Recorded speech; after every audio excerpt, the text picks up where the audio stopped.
Aujourd'hui, dans toute une histoire, nous saurons si Aurélie a pu se défaire de son addiction à la voyance. D'accord. J'arrive pas à prendre de recul par rapport aux prémonitions.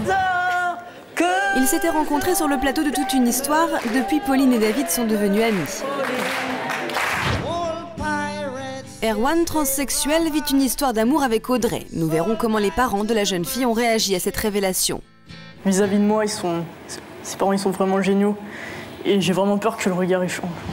Je le vis très mal parce que de voir une enfant comme ça à ce poids-là, je m'inquiète dans le futur. Je me demande si... Si quoi? Si un jour, malheureusement, elle deviendra comme ces dames, quoi. Nadia vivait mal le surpoids de sa fille. Aujourd'hui, cette dernière nous dira comment elle a réagi à l'émission.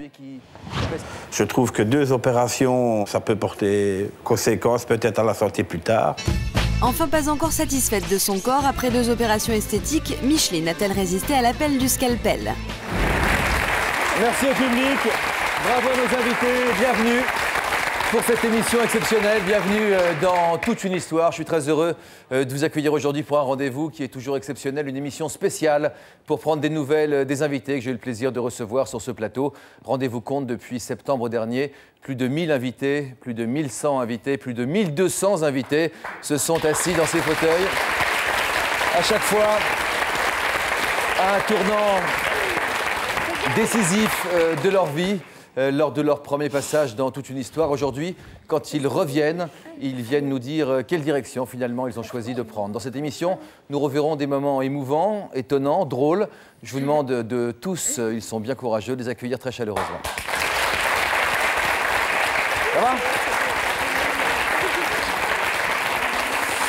Erwan, bonjour Erwan, bienvenue bonjour. Parmi nous. Vous étiez une fille il y a encore quelques années, puis le 4 décembre 2006, vous êtes venu dans notre émission pour essayer de faire accepter Urbi et Torbi, comme dirait le pape, à vos proches, mais également au monde entier, votre désir de changer d'identité sexuelle.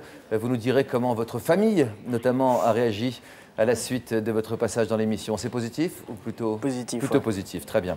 Nadia et Célia sont nos invités. Alors attention, le 7 mars 2007, c'était une émission qui traitait des problèmes d'obésité. Vous étiez venu nous parler de votre fille de 10 ans, que je découvre donc pour la première fois. Bonjour Célia. Bonjour. Célia est aujourd'hui à côté de sa maman. La première fois, vous étiez en fait de l'autre côté, du côté Exactement. Des spécialistes et du côté des contradicteurs.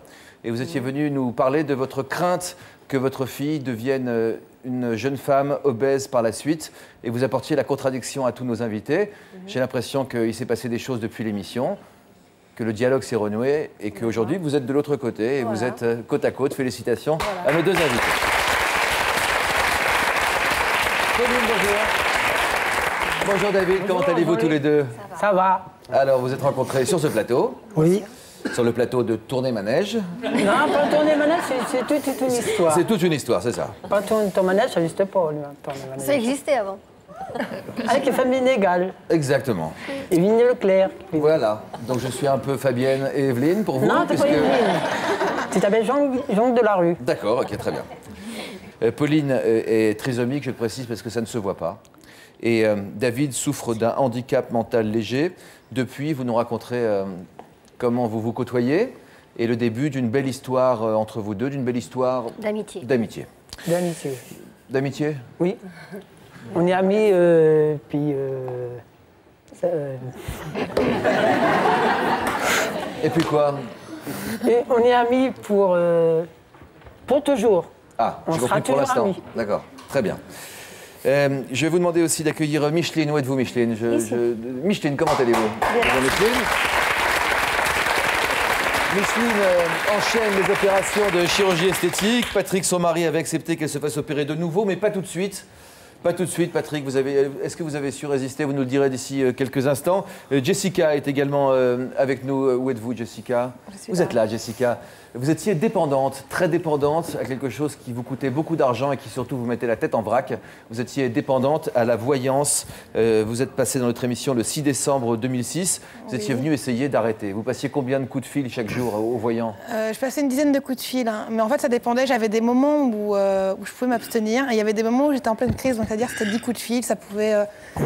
C'était exorbitant. Info, contre-info. Voilà, exactement. Combien vous a coûté cette petite aventure? Une somme totale de combien avec les voyants? Depuis que j'ai commencé dans la voyance, ça a contacté des voyants, plus de 10 000 euros. Hélène et Jean, content de vous retrouver. Vous avez été parmi les premiers invités de notre émission. C'était au tout début en septembre 2006, le 28 septembre. Vous aviez été attaqué à domicile, sauvagement frappé par des jeunes gens. Vous êtes encore sous le choc de l'agression. Vous l'étiez en tout cas au moment où vous êtes venu sur le plateau. 8 mois après, vous tentez toujours d'essayer de tourner la page.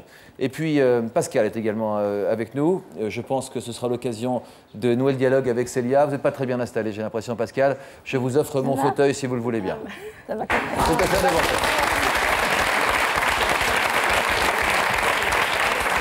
Vous savez, c'est pas très bien adapté tout ça. Et puis on va retrouver également Tatiana. Comment vas-tu, Tatiana? Bien. Tatiana, tu es venue sur ce plateau il n'y a pas très longtemps. Oui. C'était il y a quelques semaines. Tatiana est séropositive. Elle est atteinte du virus du sida. Tu es venue avec ta maman, qui est dans le public. Vous êtes là, madame. Tu es venue aussi avec une amie. Oui. Une nouvelle amie Oui. que tu nous présentes. Marjorie. Bonjour Marjorie. Lors de ton premier passage à toute une histoire, le 22 mars dernier, personne en fait dans ton école n'était au courant de ta maladie. Personne. Que t'ont dit tes camarades après ton passage dans l'émission? Bah... En fait, il y a eu des mots gentils et il y a eu des mots pas très sympas. Alors on avait fait cette émission pour essayer de faire évoluer les mentalités. Il y a eu des remarques gentilles, mais il faut le dire aussi, il y a eu des remarques très méchantes. Qui t'ont touché toi aussi, Marjorie? Oui. Qu'est-ce que tu as entendu sur Tatiana? Moi, nos parents, ils nous ont demandé de changer de chambre parce qu'au début, on était avec Tatiana, mais on veut pas. Et tout ça, c'était à cause de sa maladie. Mais moi, je trouve que c'est pas normal parce que Tatiana, ça se transmet pas comme ça et Tatiana, elle est comme elle est et puis c'est tout. Enfin, je veux dire, ça se transmet pas comme ça, ils ont pas à avoir peur. Toi, t'as pas peur d'être à côté d'elle aujourd'hui? T'as pas peur de lui faire des bisous? T'as pas peur de te retrouver dans un lit pas très loin d'elle? Madame, vous avez été surprise, globalement, des remarques des enfants et des parents? J'ai été vraiment surprise parce qu'il y a eu des regards vraiment très méchants. Parents ou enfants? Parents. Les enfants ont suivi leurs parents, bien entendu. Ça va de soi, hein, puisque c'est les parents qui montaient. Je sais que quand Tatiana était allée pour la classe d'eau, elle se faisait une joie parce qu'elle avait trouvé 2 nouvelles copines. Et quand Tatiana est revenue de la classe d'eau, j'ai appris, moi, à ce moment-là, que 2 parents ont vu la maîtresse pour dire à la maîtresse de ne pas mettre ses petites copines, justement, dans la même chambre que Tatiana. Pourtant, on a répété ici que ce n'était pas une maladie contagieuse. Et oui, non, mais de toute manière, c'est vrai que, à l'école, dans cette école-là, personne n'était au courant à part la directrice. Mais il y a des parents à qui ça dérange, ça c'est clair. C'était en mars dernier. Comment ça va les filles? Bien, très bien, monsieur. En forme aujourd'hui? Monsieur Jean-Luc, très bien. Toi, mademoiselle Tatiana? Oui. Mademoiselle Charlotte. Bonjour mademoiselle Charlotte, vous avez 17 ans. Oui. Vous ou tu? Que vous voulez. Tatiana, toi tu as 10 ans. Oui. Tu ou vous? Tu. Ma maladie, c'est en fait le virus du sida. Je l'ai attrapé, maman au départ, elle l'a eu, puis après, quand elle m'a mis au monde, je l'ai attrapé. Ta maladie fait peur aux autres, tu nous as dit, Tatiana, en préparant cette émission. Oui. T'as l'impression que ça fait peur? Oui. Ils te posent des questions, toi, tes amis? Oui. Quelles questions? Comme, il faut pas que je te prête mes stylos parce que ça peut s'attraper. Qu'est-ce que tu réponds à ça? Rien, je suis vexée. Ils t'ont déjà bagarré pour ça? Oui. Tapé? Oui. En disant quoi? Il fallait que je change d'école parce que c'était pas une école pour les enfants malades. Des enfants ou des parents ont dit ça?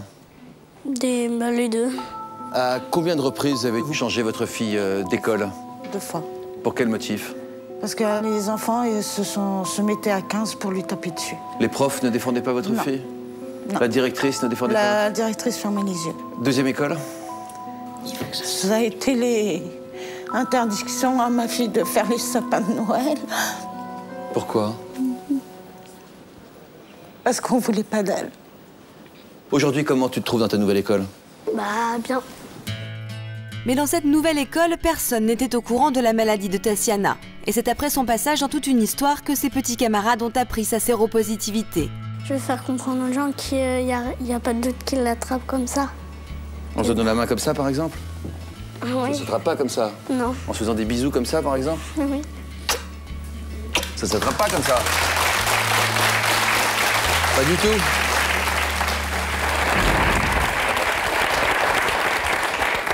Alors c'est quoi la leçon de l'histoire? C'est qu'il faut continuer à se taire? C'est qu'il faut continuer à se cacher? Parce que ça dérange vraiment. Franchement, quand lundi, elle m'a fait la bise, quand on est venu récupérer les puces... Qui est votre voisine? C'est une amie. Une nouvelle amie depuis peu, quoi. Enfin, depuis 2-3 mois. La maman de Marjorie. Elle n'était pas au courant avant. Et c'est vrai que quand il y a eu l'émission de fête... J'ai eu très peur, j'y avais rien dit tellement j'avais la trouille. La petite Marjorie avait demandé un jour à Tatiana qu'est-ce que Tatiana avait exactement. J'ai dit à Marjorie, écoute ma chérie, tu le sauras bientôt, mais pour le moment je préfère rien dire, quoi. Tellement j'avais la trouille qu'elle perde encore une copine. Et vous avez tenu à venir à l'émission, pour quelle raison? Vous aviez vu la première émission avec Tatiana? Oui, Christine m'a prêté la cassette, hein, donc je l'ai visionnée et... je suis là pour dire toute l'ignorance des gens par rapport à cette maladie, déjà pour commencer. L'ignorance aussi tourne à la bêtise à la méchanceté. Et je suis là aussi pour dire à Christine que pour moi, ça n'a strictement rien changé, ni pour moi, ni pour les filles. Tatiana continue de venir à la maison, Marjorie continue à aller chez Tatiana, elles peuvent dormir ensemble, elles peuvent faire plein de choses ensemble, ça ne changera strictement rien. Et j'en profite aussi pour dire à Christine que quoi qu'il arrive, je serai toujours là. Voilà.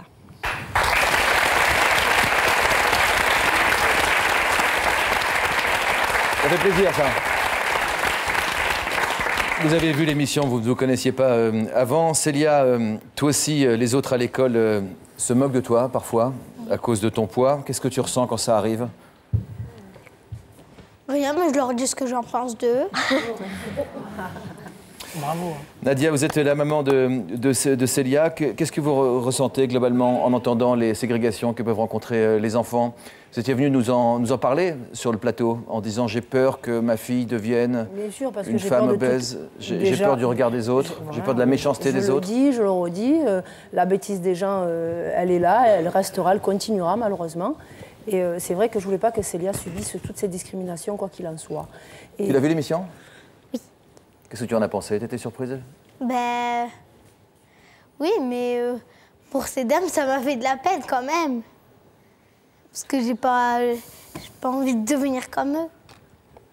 On va regarder cet extrait de l'émission qui date d'il y a 3 mois. À l'époque, Célia, tu n'étais pas sur le plateau. Vous pesez combien, vous, Pascal?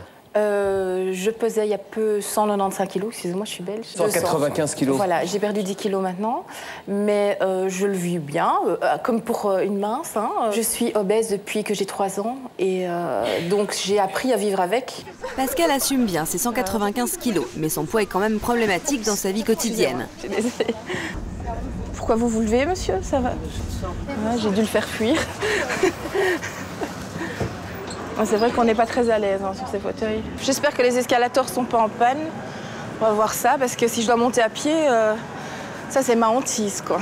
Si je reste coincée dans la chaise, tu récupères. Hein. Oui, t'inquiète. Un jour, je me suis retrouvée à terre comme ça, comme une idiote. Ah ouais, tu vois?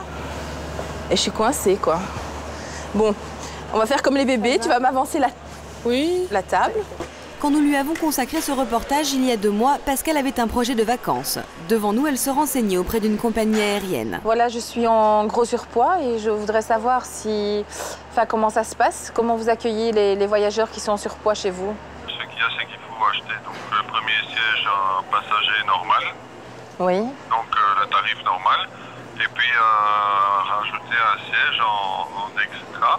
Vous vous rendez compte ce que ça fait comme budget? Je fais pas abstraction des gens méchants et je leur réponds du tac au tac. C'est-à-dire? Quand je vois ta tête, je suis encore fière de mon postérieur, quoi. Sur le plateau de Toute une histoire, face à Pascal, nous recevions Nadia, qui ne pouvait concevoir que l'on soit obèse et heureux. Vous êtes là pour nous parler de votre fille qui a 10 ans aujourd'hui et qui pèse combien? Qui pèse 59 kilos. À l'âge de 10 ans? Oui. Pour quelle taille? 1m58. Ça vous alerte, ça vous inquiète? Complètement, bien sûr. Comment vous le vivez, vous? Très mal. Moi, personnellement, je le vis très mal parce que de voir une enfant comme ça, à ce poids-là, je m'inquiète dans le futur. Je me demande si... si quoi? Si un jour, malheureusement, elle deviendra comme ces dames, quoi. Je suis désolée. Vous dites, si ce n'était pas ma fille, je la regarderais avec pitié et répulsion. Complètement. Déjà de la voir souffrir, ça me fait de la peine. Et si c'était pas mon enfant, effectivement, oui, je la regarderais sous cet œil-là. Qui ici partage la vie de Nadia?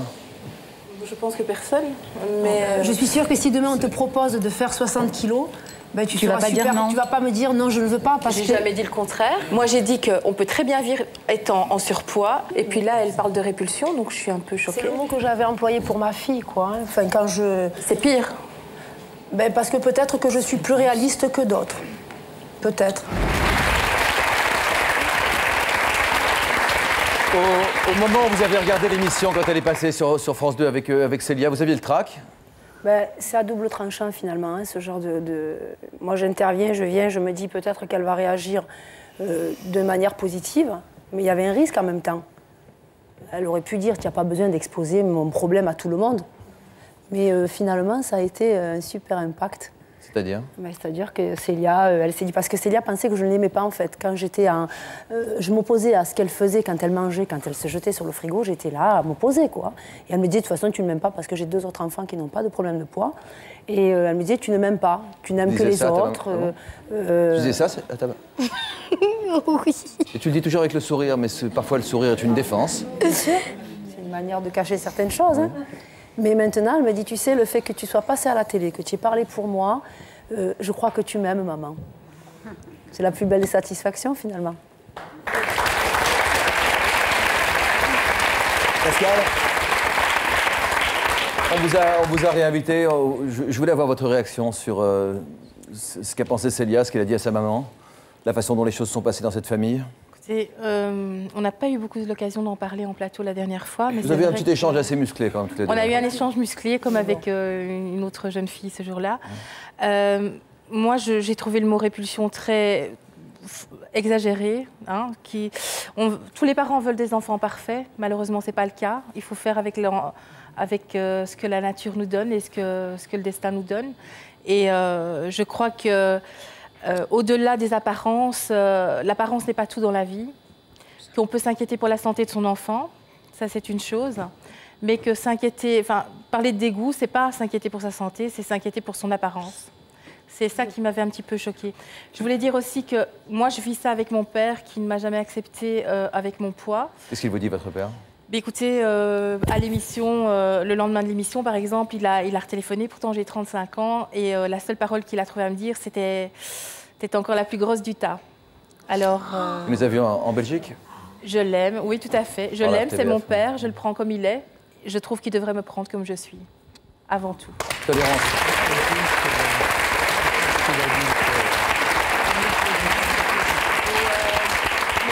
Merci pour le siège, et je me sens vraiment plus à l'aise. Non, mais donc voilà. Jessica, les problèmes de poids, vous connaissez bien, puisque vous avez été un peu forte. Tous les voyants que vous consultiez, c'était pour régler ces problèmes de poids, notamment, ou ces problèmes de rapport à l'autre? Je pense que c'était surtout un manque de confiance en moi.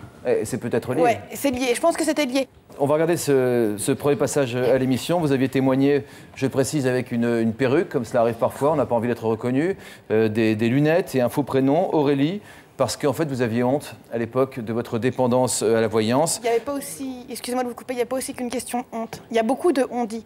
Par rapport aux maladies, par rapport justement au problème de la dépendance aussi, il y a beaucoup de gens qui se permettent de juger sans connaître les personnes. Et ça, les on-dit, je ne voulais pas en entendre parler vu que je suis dans un milieu médical et je ne voulais pas entendre de on-dit là-dessus. Je suis très heureux aujourd'hui d'accueillir celle qu'on appelait à l'époque Aurélie. Adieu Aurélie. Et bienvenue sans perruque, sans lunettes à Jessica qui est avec nous aujourd'hui. Ça, c'est un pas en avant.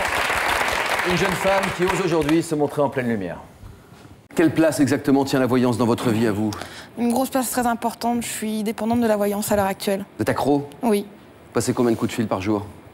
En moyenne, ça va... Je dirais tous les 2 mois, je peux aller jusqu'à 20 coups de téléphone par jour et 1 000 € de facture de téléphone. Sans compter les consultations à part. Depuis l'âge de 15 ans, Aurélie consulte des voyants pour chaque décision quotidienne qu'elle doit prendre dans sa vie. Aujourd'hui, elle cherche à déménager et a besoin d'être guidée dans ses recherches. Une maison un peu isolée, en lisière de forêt, pas très loin d'un plan d'eau. D'accord. Est-ce que ça vous parle? Je pense que je vois ça, moi. Bon, c'était pas ma recherche, mais bon, si vous voyez ça, effectivement... C'est-à-dire qu'on va me dire qu'il y a un éléphant rouge chez moi, je vais le croire, c'est quasiment ça, j'en suis un point où je crois... Je dirais pas, j'arrive pas à prendre de recul par rapport aux prémonitions. Tu vois, celle-ci, elle a l'air pas mal. Maison mitoyenne, entrée, séjour, cuisine et 4 chambres, c'est bien ça. 2 toilettes plus bureau, garage, ça peut être bien. Ouais, mais il n'y a pas de... On n'est pas à proximité d'un lac ou d'une forêt, quoi. Oui, je sais, et alors, ça change quoi? Bah... Ça change que moi, je voulais quelque chose à côté d'un lac ou d'une forêt. Bah, pourquoi ça? C'est nouveau ça, hier, tu me l'as jamais dit, quoi. Ça fait au moins un mois qu'on cherche quelque chose, tu m'en as jamais parlé. Bah... Pourquoi maintenant, tu veux à côté d'un lac ou d'une forêt? Dis-moi tout de suite qu'il y a une voyante qui t'en a parlé. Personne m'en a parlé. Parce que hier, franchement, tu m'en as pas parlé. On a fait 3 visites, c'était en plein centre-ville, donc je comprends pas. Tu changes d'avis du jour au lendemain, c'est un peu... Moi, je suis persuadé que quelqu'un t'a influencé, c'est pas possible. Qu'est-ce que ça coûte à votre couple en tout? Ce que ça coûte à mon couple, des disputes, sans arrêt, vu qu'on a une petite fille. Et puis un mari qui a du mal à avoir un peu confiance en vous. Exactement. Notamment quand vous devez prendre des grandes décisions et qui s'aperçoit que vous changez vos plans en route. Exactement. Parce que vous avez consulté en cachette. Encore une facture France Télécom, on se tape encore 300 €. On fait comment pour payer? Là, c'est gaspillé, c'est n'importe quoi. T'as acheté des conseils bidons à une nana. Tu sais même pas si elle a des dons. Je souffre de... comment dire, de faire des trous dans le budget comme ça, comme tu dis, mais c'est un besoin. C'est une nécessité pour moi. Et tu sais très bien que quand ça va pas, la première chose que je fais, c'est que j'appelle. Franchement, il n'y en a pas un qui a prédit que si tu continuais à consulter les voyants, j'allais te quitter. Franchement. Tu mettrais un ultimatum en me disant soit t'arrêtes, soit je te quitte. Je pense qu'à l'heure actuelle, je sais pas. J'hésiterais, je réfléchirais. Attends, tu te rends compte de ce que tu dis? Tu trouves ça normal? Non, c'est pas normal, mais bah alors, c'est comme ça. C'est pas normal. Je pense que je te dirais oui, je choisirais toi. Je pense que je te dirais, honnêtement, je pense que je te dirais que je te choisirais. Et dans mon dos, tu irais exactement. Bah oui, je te connais. Mais je le verrai comme d'habitude sur les factures. Si j'arrête, j'ai peur de me planter en fait et de faire les mauvais choix dans ma vie.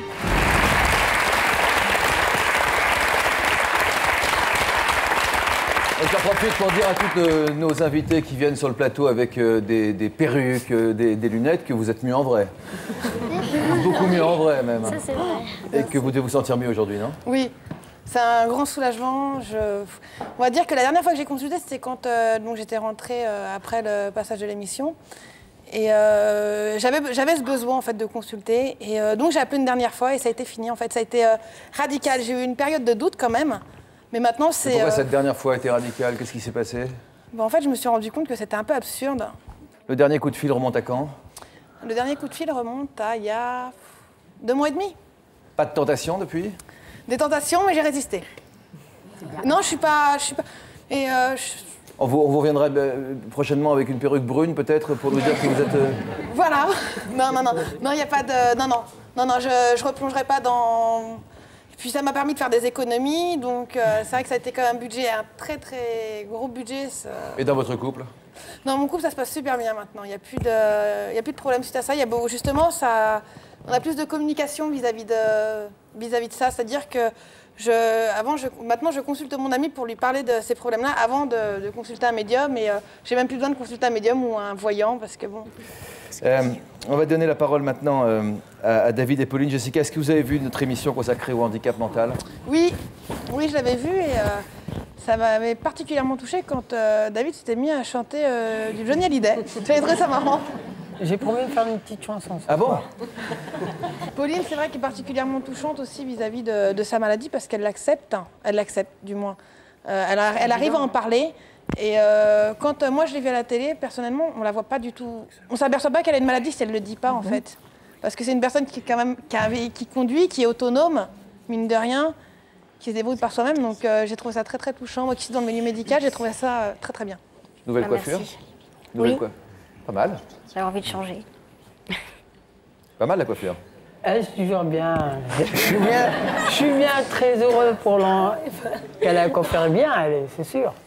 Jessica, vous nous avez parlé tout à l'heure de vos problèmes de poids, la difficulté à se faire accepter lorsqu'on est différent. Pauline, David, eux, la vivent au quotidien. Ils étaient donc venus nous en parler sur ce plateau. C'était il y a tout juste 3 mois. Je ne suis pas handicapée parce que j'essaye d'apprendre à faire quelque chose. Moi, je voudrais habiter tout seul, voir un logement, parce que j'ai envie de faire un essai. Je voudrais voir une vie comme tout le monde. Être comme tout le monde, pour David, c'était aussi réussir à venir nous parler de sa vie et de ses projets dans toute une histoire. Comment ça va, David? Ça va très très bien. Ça vous fait quoi d'être ici avec nous sur ce plateau aujourd'hui? C'est la première fois. Ouais. Je suis content de te faire connaissance et tout. Je vois le sein de travail du CAT. C'est pour toi. Merci. Pardon. C'est par le CAT du travail de Pascal Castel qu'on te offre ça pour le CAT de Condé-Smarot. C'est trop gentil. Toujours de bonne humeur, David habite chez sa sœur, Christine. Ensemble, ils parlent souvent de l'avenir.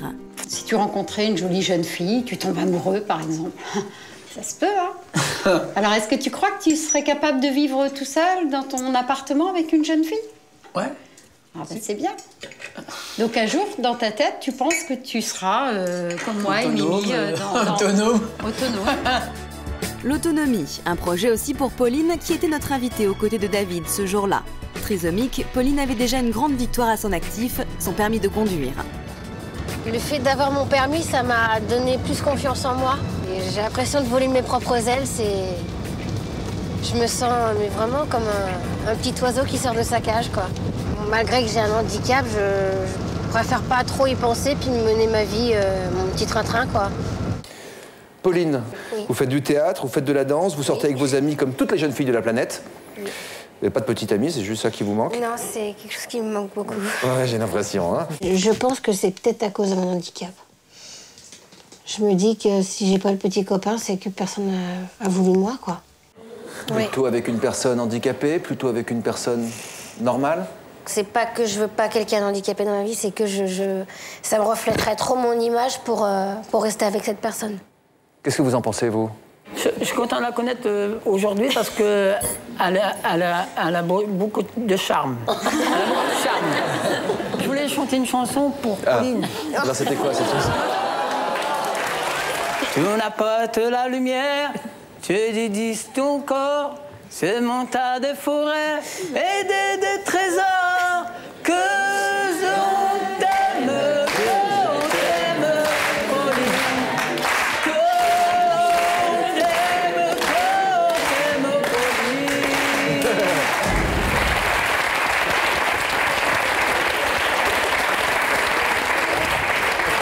Vous ne vous connaissiez pas, vous avez rencontré ce... Oh, vous avez les rêves, mademoiselle. C'est le reportage, à chaque fois que je le vois, ça me... Qu'est-ce qui vous touche? Envisager l'avenir, par exemple? Ouais. Par exemple. Donc vous êtes revus après l'émission, oui. Tous les deux.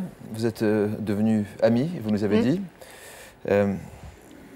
David, on avait décidé de se tutoyer la dernière fois que tu oui. On continue. Oui, d'accord. On continue. Oui, toujours. Il paraît que tu as eu pas mal de réactions à ton travail. On t'a même donné un surnom. David la star. Ah. On appelle la star du CAT Condé-Smarot. J'espère que tu prends pas trop la grosse tête. Non, pas du tout. Je suis pas une grosse tête, ça se voit pas. Hein. Depuis votre rencontre, vous avez passé tout un week-end ensemble, une belle histoire, et vous nous avez invités. Et ça donne le reportage que voilà.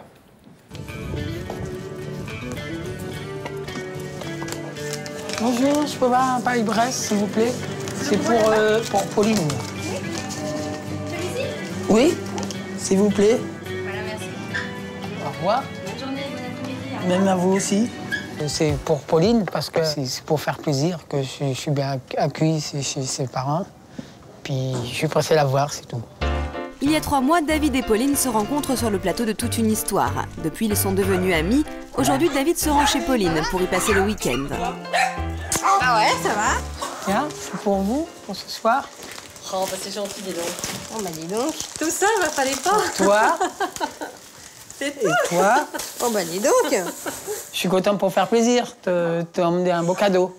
Vous avez vu les cadeaux que j'ai, les chiens? Pour mettre dans ta chambre. Putain, c'est mignon, ça. C'est beau, hein? Des bougies comme ça. À peine arrivé, David montre à Pauline les photos qu'il a prises lors de l'enregistrement de Toute une histoire. Et c'est avec nostalgie qu'il se remémore les débuts de leur histoire d'amitié. T'es bien, là? Non, j'ai des oubliés. Là, on est sérieux, là. Pauline, pour moi, c'est une amie. Je suis toujours attaché auprès de Pauline. Parce que Pauline, elle écoute bien mes conseils. On parle musique. Oui, on parle de musique, de On la musique, danse. je parle un peu de mes passions aussi, pour la danse et le théâtre. Voilà. Et puis, c'est là que j'ai appris que t'aimais ça aussi. Et aujourd'hui, Pauline a préparé une petite surprise à David. Elle veut lui faire découvrir le théâtre et lui propose de monter sur scène avec elle. T'es un étudiant qui, pour se faire des sous, fait le ménage dans le bar. Comme un clochard? Non, non, ah non. Voilà, tu fais le ménage pour gagner des sous. Voilà. Au théâtre, c'est pas compliqué, tu te laisses porter, tu vas réagir en fonction des réactions qu'elle a. Voilà. Pourquoi, Pauline? Pourquoi vous faites pas le ménage le soir? Parce que c'est sur le théâtre. Je suis à nouveau, j'apprends mon métier pour faire le balayage. Et ça vous plaît, ça vous faites? Oui, ça me plaît, balayer. C'est pour gagner la croûte. C'est bien, David, bravo. Moi, j'ai bien aimé cette prestation. C'est un bon début pour quelqu'un qui veut faire du théâtre. C'est super comme ça. Je suis fière de toi. Merci. Bravo. C'est comme un enfant, tu peux croire au ciel. J'arrive même pas à le J'ai suivre. pas mal dans ta peau, à tes bras qui me serrent. Je te promets une histoire différente des autres. Si tu saurais y croire encore. Le fait de devenir amie avec David, ça me permet de pouvoir aller vers d'autres personnes handicapées. Chose que j'ai beaucoup de mal à faire. Moi, je vois quelqu'un me dire tiens, celle-là, je l'aime pas parce que elle est pas normale. Moi, je dis, on respecte les gens. Moi, je respecte Pauline, je respecte les gens. Eux, ils doivent respecter les gens. Mais les gens qui me respectent pas, je m'en les genoux. Eh ben, c'est ça que je dis. Faut pas que tu baisses les bras, Ah, mais j'ai jamais baissé les bras, j'ai jamais baissé les bras. Mais... Tu baisseras pas les bras avec moi, parce que moi, je ne baisse jamais les bras. Mais je ne sais pas me défendre. C'est pas pareil. Moi, je te protège. C'est-à-dire te protéger. Ouais, mais tu seras pas toujours là, David. Ah ben, moi, je viendrai en train, je m'en fous. Moi, je me place de Ah, tu fais comme tu t'en moi, je viendrai te défendre.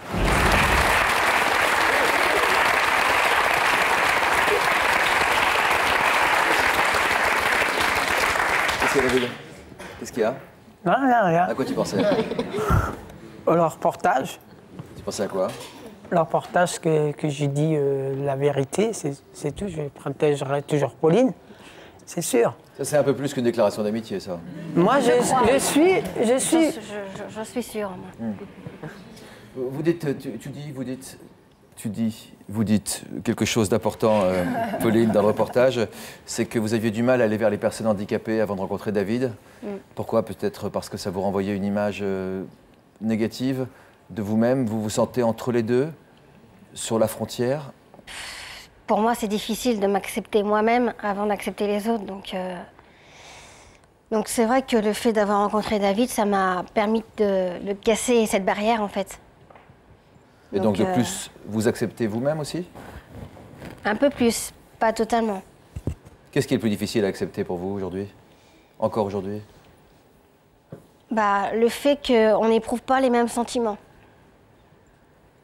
Moi, je l'aime bien en tant qu'ami, mais j'ai remarqué en David que c'était plus que de l'amitié. Pour moi, il réagit comme quelqu'un qui est amoureux. Et moi, ça me gêne énormément. Parce que moi, c'est plus de l'amitié que j'éprouve. Moi, je préfère ce qui est de la vérité, c'est sûr. Je peux rester quoi la vérité? La vérité, c'est pour rester amis, c'est tout. Donc sur ce point, vous n'êtes pas d'accord, en tout cas? Non.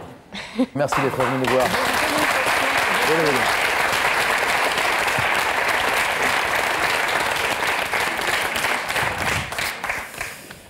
Jean-Hélène, je suis heureux de vous recevoir aujourd'hui. Vous étiez venu en septembre dernier, c'était le tout début de notre émission Toute une histoire. Vous veniez de vous faire agresser très brutalement par deux individus qui vous avaient véritablement roué de coups sans trop comprendre pourquoi. Quand on se rend compte de ce qui s'est passé ensuite, à savoir que ça a été fait quasiment pour aucune raison. On regarde ce reportage et ce qui s'était passé sur le plateau ce jour-là. C'est dans cette maison aux Isambres, près de Saint-Raphaël, qu'Hélène et Jean viennent passer leurs vacances depuis 40 ans. 40 années sans histoire. Arrivés le lundi 21 août pour recevoir leur famille, Hélène et Jean étaient loin de se douter qu'ils feraient la une du journal le lendemain. Ce mardi matin, nous sommes allés faire des courses indispensables pour recevoir une famille. Mais Hélène et Jean ne se doutent pas qu'ils ont été repérés au supermarché et qu'ils sont maintenant suivis par 2 individus. Nous sommes revenus donc vers 3 heures. Ma femme est rentrée dans la maison pour se libérer de son sac, pour arrêter l'alarme. Et puis moi, pendant ce temps-là, j'ai commencé à décharger la voiture dans le garage. Il y a quelqu'un qui vient, qui m'appuie sur l'épaule pour me retourner, et je reçois un coup de poing, tout de suite. Et puis d'autres ont suivi. Et puis à ce moment-là, le deuxième larron qui avait tabassé mon mari arrive derrière l'autre, et tous les deux me jettent sur le lit, en me tapant la figure tant et plus. Ah, vous savez, c'est une impression abominable. Comment vous avez découvert votre femme, Jean? Elle était allongée par terre, adossée sur le pied du lit et baignant dans son sang. J'ai eu beaucoup de mal à la relever puisque j'avais déjà mal au rein. Oui, après j'ai pu aller vers le lavabo, cracher du sang en quantité avec une dent qui était cassée. Vous avez eu peur pour vous? Vous avez eu peur pour votre femme également? Bien sûr. Pourquoi? On se dit toujours pourquoi, mais pourquoi c'est arrivé comme ça? On ne comprend pas. Je suis choqué, je suis en colère. Des gens vieux comme nous, on n'a pas de défense forcément. Et même des plus jeunes, vous savez, je crois que ce serait pareil. Quand on vous saute dessus brutalement sans qu'on s'y attende et qu'on vous bourre de coups de poing, qu'est-ce qu'on peut faire?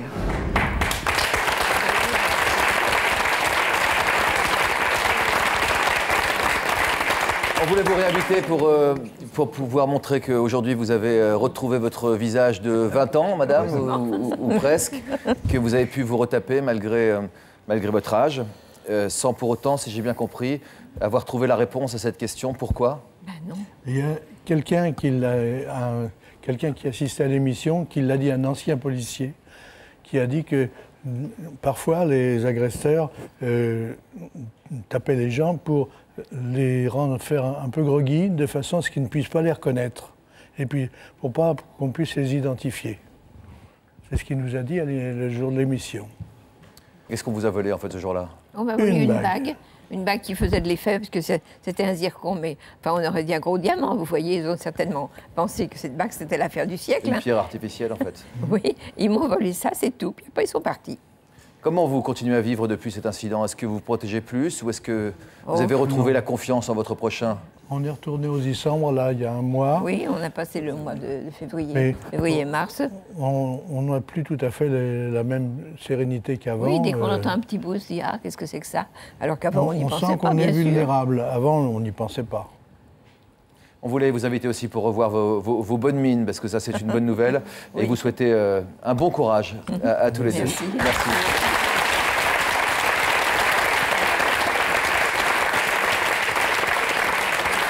Difficile à comprendre que des jeunes gens s'attaquent à des personnes âgées comme cela.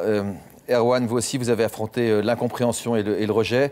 Vous êtes transsexuel, vous êtes né dans un corps de fille, mais vous vous êtes toujours senti garçon, au fond de vous, depuis votre plus jeune âge, c'est-à-dire quel âge à peu près? Mon dernier souvenir, c'est 7 ans. Oui, vraiment tout petit.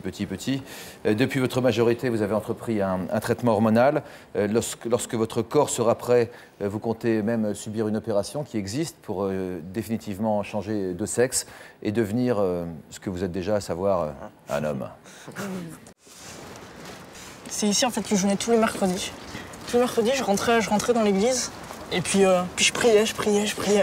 Je suis resté 2 à 3 heures. Puis souvent, ça m'arrivait de crier de l'injustice, en fait. Je comprenais pas pourquoi Dieu s'était trompé. Je comprenais pas ce qu'il attendait de moi. T'attendais un miracle, quoi? Ouais, un miracle. Le miracle qu'attendait Erwan, c'était de se réveiller garçon, alors que la nature l'a fait naître fille. Il y a 4 ans, grâce à Internet, Erwan a enfin mis un mot sur le mal-être qui le ronge depuis l'enfance. Je suis allé faire une recherche sur Internet. J'ai marqué, il me semble, fille qui n'en est pas une. Et je suis tombé sur des forums ou sur des sites expliquant ce qu'étaient les problèmes, le problème d'identité. Et donc, j'ai tout lu et je me suis retrouvée. Erwan, qu'avez-vous éprouvé en découvrant ce qu'était la transsexualité? Le jour où j'ai pu mettre enfin un mot sur ce que j'étais, c'était un soulagement. Un grand soulagement, puisqu'en fin de compte, moi je me disais à la base que j'étais un fou, tellement que je ne savais pas ce que j'étais. J'ai jamais été une fille, j'ai toujours été un garçon et je le suis. Je suis un garçon et c'est tout. Depuis 4 mois, Erwan vit une histoire d'amour avec Audrey. La première fois où on s'est rencontrés. Bah bien sûr, ouais. C'était magique. T'étais la première fille à qui je l'ai dit dès le premier soir. Je préférais que ça soit clair tout de suite, comme ça, pas besoin de me cacher. Mais finalement, t'as bien fait. Ouais, mais c'est vrai que j'avais peur. Et vous étiez déjà ensemble, en fait, quand vous avez appris que votre petite amie avait, dans son passé, été une fille? Oui. Ça a dû être un choc pour la jeune fille que vous étiez? Bah, un petit peu quand même. Mais je l'aimais comme... pour moi, c'était un garçon, c'était clair, et je l'aimais, donc j'ai accepté. Et votre famille? Elle n'est pas au courant. Elle va l'être aujourd'hui? Je sais pas. Probablement, oui. Il y a toujours si c'est pas vos parents qui regardent, des amis qui ont vu et qui le diront, vous avez envie qu'ils le sachent? Oui, d'un côté. C'est pas trop comment leur dire de l'autre? Oui, et puis Erwan veut pas tellement qu'il sache. Erwan, c'est un peu paradoxal. Oui, vous avez peur. À mon avis, vous avez envie qu'ils le sachent, mais vous avez peur de leur réaction. Mais leur réaction, oui. Parce qu'ils sont... Vis-à-vis de moi, ses parents, ils sont vraiment géniaux. Et j'ai vraiment peur que le regard, il change.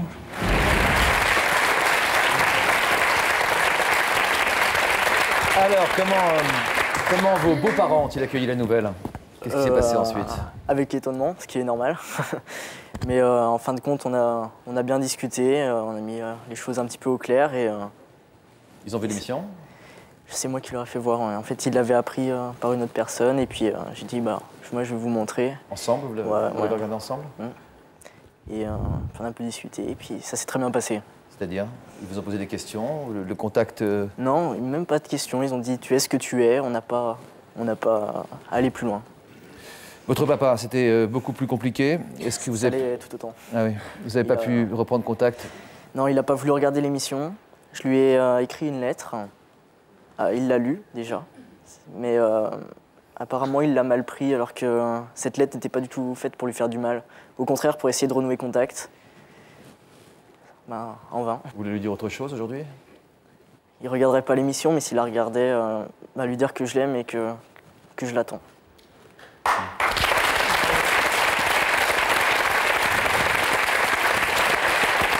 Après être venu, Erwan, sur le plateau, on a reçu beaucoup de courriers pour vous. Des gens qui ont été extrêmement touchés par votre histoire, votre cheminement, votre histoire d'amour aussi à tous les deux. Ça m'a beaucoup touché. Très bien, on parlait juste après ce message de la rédaction, la rencontre notamment de Cathy, qui avait vu l'émission et qui est venue aujourd'hui nous dire comment elle a réagi après l'avoir vue. Vous êtes devenu riche du jour au lendemain et vous avez changé de vie.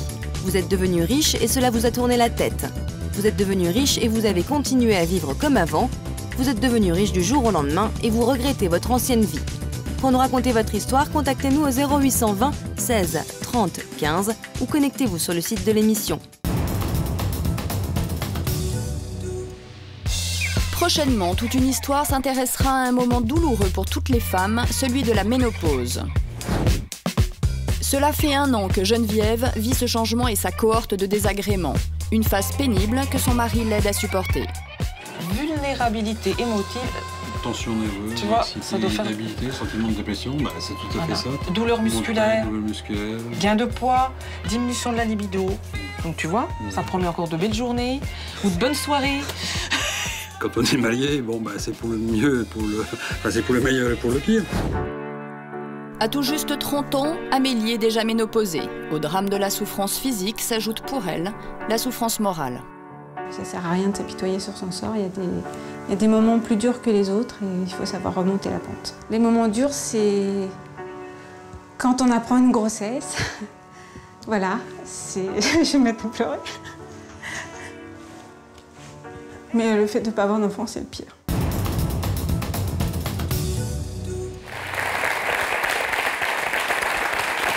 Vous étiez devant France 2 ce jour-là? Oui. Et donc, j'ai vu Erwan et aussi Audrey. Et en fait, j'ai été extrêmement touchée. Pas touchée par parce qu'il était ce qu'il est, pardon Erwan. Et en fait, j'ai été touchée par son courage, sa force de dire devant tout le monde à 19 ans, j'arrive, j'assume et c'est ce que je suis et c'est ce que j'ai toujours été et prenez-moi comme je suis. Et à la limite, je dirais qu'il a eu l'attitude d'un homme battant, il a été de l'avant et il a dit au monde entier, je suis moi, prenez-moi comme ça. Avant de connaître l'histoire d'Erwan et de nos autres invités ce jour-là, vous saviez que la transsexualité, cette impression d'appartenir à un autre sexe existait chez des personnes aussi jeunes? Non. Pour moi, en fait, c'était plus une histoire de... Je voyais plus comme des gens qui se travestissent, en fait, et qui un jour voulaient finaliser la chose, en fait. Et le fait d'avoir entendu Erwan et son cri de... Voilà, il allait le crier à l'église, tout, enfin voilà, il voulait vivre sa vie d'homme et voilà, ça m'a touchée parce que c'était pas une histoire d'apparence, de sexe, c'était une histoire d'âme avant tout. Et d'identité. Tout à fait. Pensez-vous qu'il pourrait peut-être se produire la même chose pour Tatiana si les gens faisaient l'effort de l'écouter? En fait, je pense que pour Tatiana, en fait, c'est... Je te vois pas. En fait, je te trouve aussi courageuse d'être venue le dire devant tout le monde. Maintenant, c'est pas toi, t'es pas seule au monde. Je trouve qu'en fait, les gens, ils devraient aller de l'avant parce qu'un jour, on vaincra cette maladie. Et tu es jeune encore et tu verras ce jour-là, je l'espère. Merci.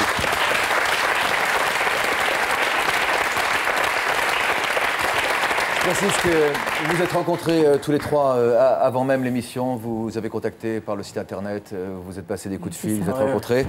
C'est une relation qui vous a fait du bien, vous nous avez dit celle-ci en particulier, d'autres aussi, beaucoup de contacts des spectateurs. Même des gens que je peux croiser dans la rue qui viennent et me disent franchement bon courage. Des messages de soutien comme ça, on les prend vraiment droit au cœur. Ça fait plaisir.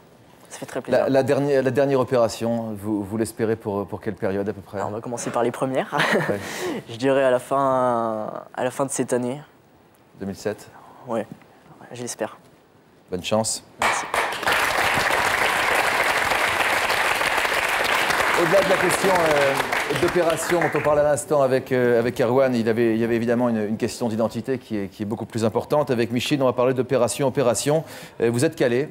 Vous êtes extrêmement calé, ça n'a rien à voir avec l'intervention qu'attend si impatiemment Erwan, depuis en fait septembre 2005. Ça veut dire depuis presque 2 ans, depuis 18 mois maintenant, vous enchaînez les opérations de chirurgie esthétique, des interventions qui vous font beaucoup de bien, que vous subissez en Tunisie généralement, au soleil. Lors de votre venue sur le plateau, Patrick vous avait fait comprendre que ce serait bien si vous mettiez un petit stop à ce type. Pourquoi? Parce que, bon, c'est trop d'un coup, il y a un moment donné, bon, moi, je me tracasse, voilà, je la reconnaître si quand même, hein. Mais c'est vrai que beaucoup d'opérations, moi, ça me faisait peur, quoi. Donc, je lui ai dit, tu mets un stop, et si c'est possible, un stop définitif, quoi. Même à pas goûter, quoi. Donc, Premier passage dans l'émission. Septembre 2005, Micheline va en Tunisie pour la première fois, un événement qu'elle n'a pas manqué de filmer. Très complexée par sa culotte de cheval, elle convainc son mari de la laisser partir, là où son budget lui permet de réaliser son rêve. Voilà, je fais la maline devant tout le monde, j'essaie de rassurer tout le monde. Enfin, j'ai les jetons et puis bon, mon petit cœur, si je n'arrive plus à toi. Parce que ça se passe mal, ben sache que je t'aime et... Mais après l'angoisse, le réconfort. Enchantée par sa liposuction des cuisses et du ventre, Micheline ne peut pas s'arrêter là. En mars 2006, soit 6 mois après sa première intervention, elle refait le voyage. Cette fois, c'est pour les seins. Salut tout le monde, voilà, parce que j'ai l'air de momie. Je me sens comme un tout petit peu trop pressée. En fait, bon, voilà. Donc j'entends dans une nausée, pas seulement pour qu'il me libère mes obus. Et à plus tard pour le... Là, c'est des événements. Allez, montre-toi de profil d'abord. Allez, un petit coup de profil. Je ne sais pas du quoi ça a l'air, parce qu'en fait, je courais. Un petit coucou pour la Belgique, mon frère. Française, j'ai oublié. Lors du verdict, c'est pour tout de suite. Micheline, confiante, va découvrir ses nouveaux seins. Quel canon alors! On fait comme ça. D'accord. Et la cicatrice, ça ne se voit pas parce qu'elle est cachée par le sein. Après une liposuction, une augmentation mammaire, elle veut maintenant un lifting des cuisses. Un lifting, mais des cuisses. Pourquoi pas? Vous êtes d'accord maintenant pour lui faire confiance pour le lifting des cuisses? Pourquoi pas, mais pas maintenant, quoi, parce que je trouve que 2 opérations coup sur coup comme ça, ça peut porter conséquence peut-être à la santé plus tard. Tu pars, mais avec tes risques périls, c'est 2000 km, c'est pas possible, quoi. On vous a pas écouté? Vous disiez pas maintenant, c'est-à-dire vous vouliez un délai de combien de temps à peu près? 4-5 ans. Oui. 4 mois après, elle repartait, quoi. Donc, L'âge de la pension, quoi. Vous n'écoutez pas votre mari? Je suis un peu têtu. Vous êtes un peu têtu? Un peu beaucoup, oui. Ouais. Mais il y a des aspects positifs? Oui. Lesquels? Oui. Oh, on avait une partie là à l'écran, donc... Je veux dire, quelqu'un qui m'a vu avant ne peut pas dire que j'étais mieux avant que maintenant, c'est pas vrai. Je ne conçois pas que quelqu'un me dise « Oui, c'était mieux avec la clotte de cheval, c'était super, c'était beau, toute l'écurie. » Non, c'est pas possible. Maintenant, je suis passée d'une taille 46, 48 à une taille 38 quand même. Il n'y a pas photo. Il avait peur pour votre santé, votre mari? Oui. Oui. Il est très protecteur. Ouais. Il y a un risque à chaque fois, quand même. Oui, d'accord, mais quand on en a marre, ben tant pis, c'est qui tout double, il faut passer à l'acte. Vous êtes filmé vous-même lors de votre dernier périple tunisien pour la culotte de cheval, comme vous le dites vous-même. Vous avez accepté de nous prêter ces petites images. C'était la première, la culotte de cheval. Maintenant, c'est le lifting des cuisses et des bras et des quanti. J'ai pas tout bien compris, excusez-moi, regardez. 4 mois après notre émission, c'est à l'aéroport, direction Tunis, que nous retrouvons Micheline. Elle a finalement réussi à convaincre son mari, Patrick, de retourner se faire opérer. Après une augmentation mammaire, une abdominoplastie et une liposuction, Micheline s'apprête aujourd'hui à avoir un lifting des cuisses. Alors, demain matin, 9h, rendez-vous dans le d'entrée, direction boucherie. Enfin, faut bouger toutes mes formes disgracieuses et mes peaux qui portent pire qu'un charpet. Et puis, ben voilà, demain, c'est le grand jour. Après une nuit de sommeil, Micheline se rend à la clinique. Même si c'est une habituée des lieux, dans sa chambre, elle ne peut s'empêcher d'angoisser un peu. Bon, c'est aujourd'hui le jour d'intervention. J'angoisse un peu, mais bon, voilà. J'ai normalement une intervention, mais bon, je sais que ce sera très bien. Dans les mains du chirurgien, Micheline ne va finalement pas subir qu'un lifting des cuisses. En effet, celui-ci lui propose aussi un lifting des bras, une liposuction du dos, un body lift et une petite injection de graisse dans le visage. Mais votre mari aussi, il est un homme très brave, non? Oui, parce qu'il me laisse faire. Voilà. Il est enfin l'heure pour Micheline d'entrer en salle d'opération.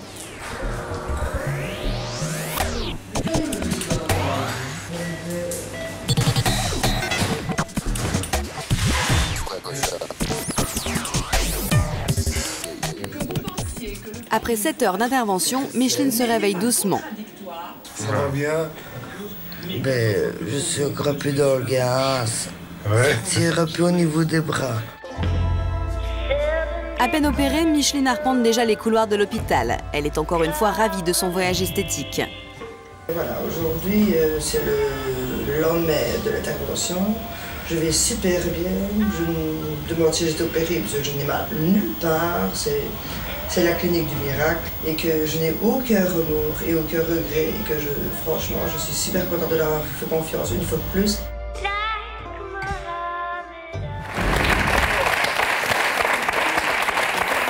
Sur le moment, c'est un peu brutal. Vous l'avez accompagné, votre femme, pourquoi vous avez voulu l'accompagner? Pour le plaisir de la Tunisie ou Non, pas du tout. Pour un peu, cette fois-ci, me rassurer, un peu voir exactement comment ça allait. Et, de toute façon, j'étais quand même rassuré par les chirurgiens qui sont excellents là-bas. J'ai eu l'occasion de parler plusieurs fois avec eux. Ils m'avaient expliqué qu'il ne fallait pas me tracasser. Non, que l'opération durerait 2 heures. 2 heures au départ. C'est vrai qu'elle est restée 7 heures, mais il y avait le réveil. Vous avez d'autres projets? Non, mais moi ici, je veux dire que c'est une continuité. Suite à une perte de poids, bon, ben, y a des peaux qui se sont relâchées, j'avais pas le choix de les faire couper. Et là, vous avez d'autres projets de chirurgie esthétique? Ça y est. Non. Que de conseiller à tout le monde de le faire. Ah. Aux personnes qui sont mal dans leur peau, d'agir. Jessica, vous avez l'impression que cette femme est accro comme vous l'étiez, vous? Bah oui, parce que en fait, je dirais pas que j'en vois pas l'intérêt quand c'est comme des chirurgies pour Erwan, par exemple, des chirurgies, pas des chirurgies, mais des opérations, des choses comme ça, quand c'est vraiment nécessaire, quand c'est, on va dire, vital, quoi, oui.